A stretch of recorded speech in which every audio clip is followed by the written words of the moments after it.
Bonjour les amis, j'espère que vous allez bien. Donc bienvenue à ma chaîne, à ceux qui nous rejoignent. Donc voilà, ça fait un petit moment que je n'ai pas fait des vidéos parce que voilà, bon, on est parti en vacances que vous verrez normalement prochainement. On a aussi eu le jugement de garde de la petite.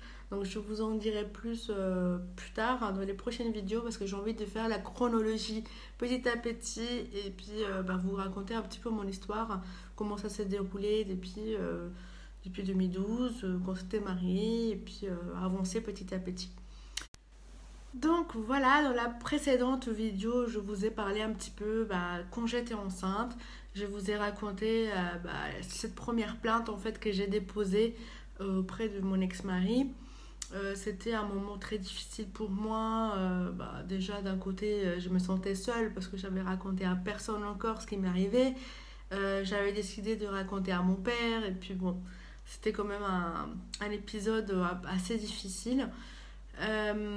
C'est que j'avais oublié de vous dire, c'est que aussi j'avais pris la décision de dire tout à mon père et j'avais envoyé un message, un texto, j'avais écrit en espagnol, heureusement d'un côté. Et c'était en fait assez long, c'était un gros texto.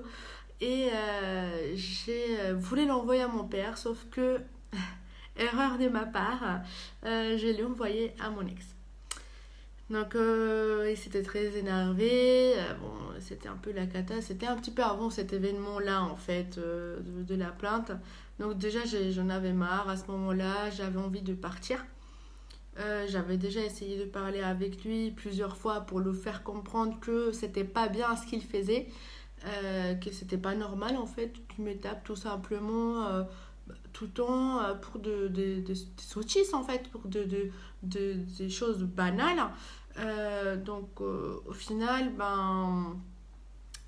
au fil du temps en fait, les choses c'était pas mieux en fait, c'était un peu compliqué. Aujourd'hui, je vais vous parler justement de l'épisode qu'il y a eu après ça.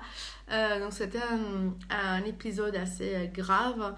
C'est, on va dire, cet épisode-là qui m'a fait prendre conscience de la situation, de la gravité de la situation. M'a fait prendre conscience que soit je devais stopper les trucs nets, soit j'allais finir morte, hein, tout simplement. Euh, En fait, c'était quelque chose à la base pas très grave. Pour moi, en tout cas, c'était pas très grave. Voilà, ma fille, elle avait déjà à peu près 8 mois. Il m'obligeait tout le temps à la prendre dans les bras. Il ne voulait jamais qu'elle pleure, hein. Même si elle pleurait 2 secondes, ça y est, il fallait la prendre dans les bras tout de suite. Chose que moi, je ne pensais pas très grave, quoi, parce que, bon, c'est un enfant et il faut qu'elle pleure aussi un petit peu. C'est pas parce que je la laisse 2 3 minutes pleurer que ça va lui arriver quelque chose. Pour lui, c'était très grave, elle pouvait mourir, bon, bref. Donc je devais cuisiner avec ma fille dans les bras. Donc couper les oignons, c'était très pratique avec un petit bébé dans les bras. Donc je vous raconte pas la force que j'avais dans les bras à cette époque-là. Donc bon. Après, bon, c'était tout le temps, en fait, je devais faire tout avec ma fille dans les bras, donc c'était très compliqué. Euh, et bon, je faisais moi-même tous les tâches ménagères à la maison, c'est moi qui faisais à manger, c'est moi qui faisais le ménage, c'est moi qui faisais le rangement. Bon, j'étais la boniche, on va dire. Et lui, il passait toute sa journée à fumer dans la cuisine, tranquille, il faisait rien, soit il sortait avec ses potes, etc. Jusqu'au jour en fait où j'avais fait le ménage à la maison, j'avais laissé le seau d'eau dans la salle de bain avec cette l'eau sale. J'ai pas eu le temps parce que la petite elle pleurait, du coup j'ai laissé les seaux, je me suis occupée de la petite, etc. Donc le lendemain, monsieur, j'avais oublié, hein, je vous dis, j'avais oublié le seau dans la salle de bain. Et j'ai pas pensé à le vider en fait, tout simplement parce que quand on est occupé, on fait quelque chose et qu'on nous interrompt et qu'on doit faire une autre chose, au final on n'a plus de tête et ça arrive d'oublier les choses. Bref. Euh, donc il s'était énervé, c'était horrible ces jours-là. Il s'est énervé parce que j'avais pas vidé le seau d'eau. il disait que ça puait et que voilà, il m'a insulté, je préfère pas dire les mots.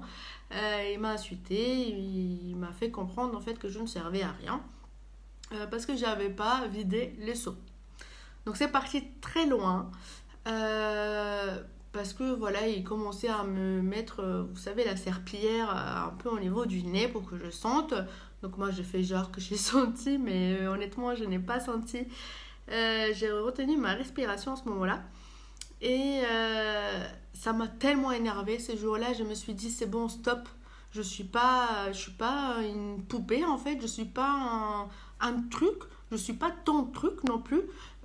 Donc j'ai pris la serpillière et à ce moment-là, je l'ai mis dans la bouche. Voilà, j'étais vraiment très énervée, très en colère. Même moi, je ne me suis pas reconnue. Donc c'est qu'il a mis encore plus en colère. C'était horrible. Et de ces jours-là, en fait, la serpillière, elle s'est pliée en deux et du coup, ça s'est cassé. Et il y a un bout de la serpillière qui m'est rentré dans le doigt. Je suis désolée, hein, c'est le doigt d'honneur. Du coup, je ne sais pas si vous voyez, mais j'ai quand même une cicatrice dans le doigt. Donc voilà, c'est par rapport à ces jours-là, ces fameux jours. C'était les pires jours de ma vie, je pense. Après qu'il m'ait fait ça, j'ai saigné vraiment beaucoup. C'est la première fois en fait que ça m'est arrivé un truc comme ça, vraiment avoir beaucoup de sang. Jamais auparavant ça m'était arrivé. Même quand j'étais petite, j'étais très sage, donc voilà.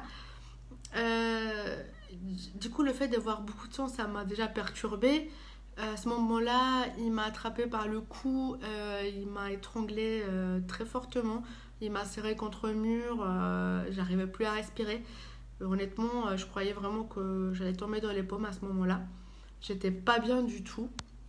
Et du coup, j'avais vu la mort à ce moment-là, tout simplement. Je croyais que ma vie allait s'arrêter là. Vraiment, c'était une sensation très particulière. Je sentais voilà, que j'avais plus de respiration, je sentais la gorge sèche. C'était vraiment horrible comme sensation. Vraiment, c'était une sensation horrible.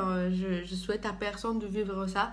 Je ne pouvais plus respirer, j'avais la gorge sèche, je n'arrivais pas à parler, j'ai commencé à tétaniser, j'étais choquée en fait de ce qui était en train de m'arriver. Il y avait ma fille qui était dans la chambre à côté de la salle de bain justement et elle faisait pas de bruit. Comme par hasard, à ce moment-là, même moi je pense qu'elle sentait qu'il y avait quelque chose qui n'y allait pas et elle ne voulait pas empirer les choses. Elle était calme, c'était impressionnant. Et puis le pire, c'était pas le fait qu'il m'avait étranglée et que j'ai failli mourir. Le pire, c'est que après, on était en plein hiver. En plein hiver, il faisait vraiment très froid. Il m'a jeté sur la baignoire, donc j'étais tout habillée. Il m'a jeté sur la baignoire. Il a ouvert la douche et il m'a arrosé d'eau froide en fait. Déjà, le fait de tomber sur la baignoire assise, donc il m'a tapé la tête contre le mur, puis les marques en fait dans la gorge et puis l'eau froide en plein hiver. Déjà je venais d'être étranglée et que je n'arrivais pas beaucoup à respirer. C'était quelque chose d'horrible parce que voilà, c'était une sensation vraiment là je croyais que j'allais mourir. En fait le choc thermique, en plus la respiration qui n'allait plus, franchement ces jours-là j'ai vraiment cru que j'allais mourir. C'était vraiment horrible. Et ces jours-là en fait j'ai pris la décision de partir. Je me suis dit il faut que je trouve le moyen. Je peux plus rester avec quelqu'un comme ça en fait. Si je reste, il va me tuer. C'était pas possible, c'était pas concevable. On peut pas rester avec une personne qui nous respecte pas. Une personne qui tout simplement ne mérite pas d'être avec une personne aussi gentille que j'étais en fait. Parce que je ne disais jamais rien, je faisais tout en moi, même les courses. Voilà, ça peut paraître con, mais c'est moi qui allais faire tout le temps les courses, c'est moi qui devais tout gérer. voilà quoi, il faisait jamais rien en fait, il collaborait à rien, lui il était là juste décoration, mais il servait à rien. Donc voilà, ce jour-là, je me suis dit stop, c'est bon. J'ai commencé à me réveiller et je me suis dit si j'y reste encore, ça va pas le faire. Et bah justement, en fait, c'est à ce moment-là que j'ai commencé à en parler un peu plus. C'est à ce moment-là que je me suis dit, il faut pas que je reste derrière cette carapace, il faut pas que j'ai peur. Je me suis dit, c'est bon, stop. Donc voilà, quelques temps après, c'est là que j'ai pu euh, manigorcer entre guillemets le plan pour partir parce que un peu de temps après, bah, j'ai essayé de lui parler, de le raisonner, de lui dire que voilà que je voulais le divorce, que je ne voulais plus rester avec lui, que je n'étais pas heureuse, que c'était pas normal tout simplement ce qu'il faisait. Mais il n'a jamais compris en fait. Il n'a jamais compris que c'était de sa faute, que je n'avais rien fait en fait pour mériter tout ça. Donc au final, ça le rendait encore plus fou, ça la rendait plus violent, il me tapait souvent, donc il me demandait souvent, voilà, tu veux demander le divorce? Du coup je disais, bah oui. Et ben là, à ce moment-là, il devenait encore plus agressif, il me tapait encore plus, c'était des coups de poing, des gifles, bref, c'était quelque chose d'horrible. Surtout que des fois, ben, il avait la petite dans les bras et qu'il me tapait avec, hein. Donc il l'avait dans les bras et voilà, il me donnait des coups alors qu'elle était dans ses bras. Donc c'était quand même assez dur quoi. Donc on se dit, notre fille, elle regarde tout ça, est-ce qu'elle va avoir des séquelles, est-ce que bah, elle va s'en rappeler de tout ça. Et heureusement, j'ai pris la décision vite, hein, parce que si j'aurais resté plus longtemps, je pense que là, au jour d'aujourd'hui, bah, elle serait traumatisée. Donc déjà qu'elle a des traits un peu violents, des fois du crise un peu de nerfs comme lui, et bah là, ça aurait été pire. Donc voilà, c'était un peu mon élément déclencheur.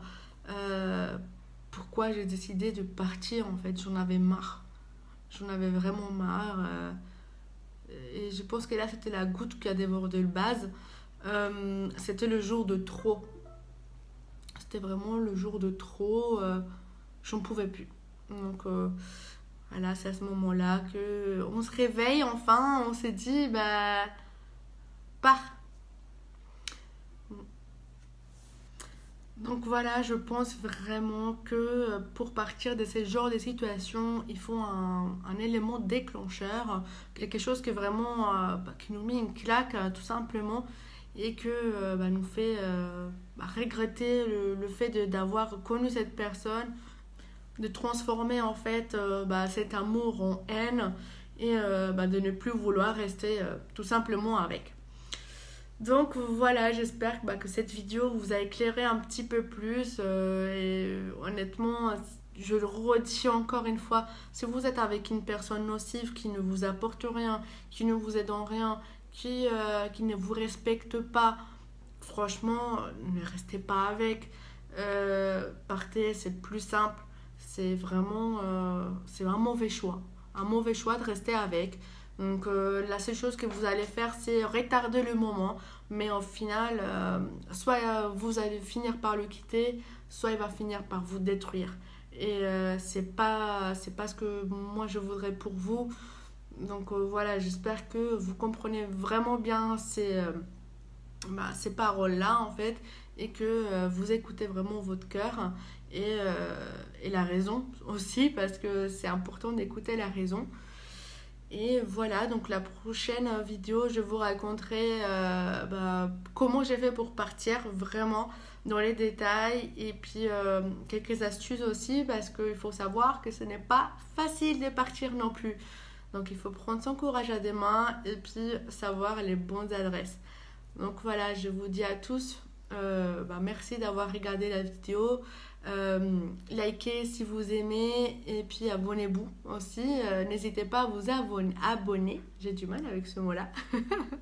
Donc abonnez-vous N'hésitez pas à partager aussi, ça sert toujours en fait d'avoir des personnes qui ont vécu ce genre de situations et qui vous racontent son histoire. Ça peut changer des vies, ça peut changer la donne. Donc n'hésitez surtout pas. Laissez aussi un petit commentaire si vous voulez pour m'encourager, pour soutenir la cause, pour me raconter votre histoire. Peu importe, je serai là pour les lire et pour vous répondre. Donc voilà, je vous fais des énormes bisous et à la prochaine vidéo.